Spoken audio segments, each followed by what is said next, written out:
Hello everyone, welcome back to the channel. In today's video, I'll show you how to run Listary at startup on Windows in this complete 2026 guide.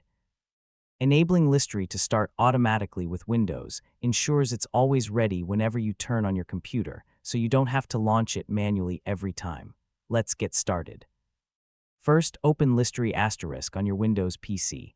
Once it's running, look for the Listary icon in the system tray near the bottom right corner of your screen.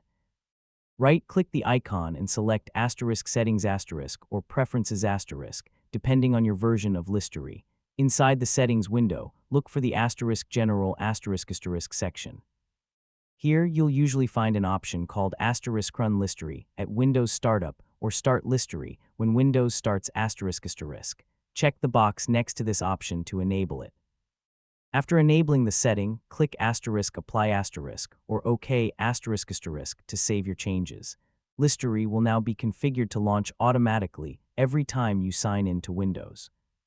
To make sure it's working, restart your computer. Once Windows finishes loading, check the system tray for the Listary icon. If the icon appears automatically, the startup setting has been enabled successfully.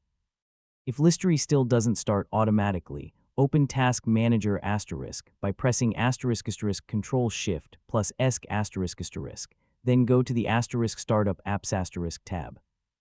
Find * Listary * in the list and make sure its status is set to Enabled *. If it's disabled, right-click it and choose * Enable *, then restart your computer and test again.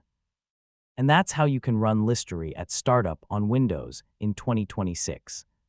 If you found this tutorial helpful, please like the video, subscribe to the channel, and turn on notifications for more easy Windows guides.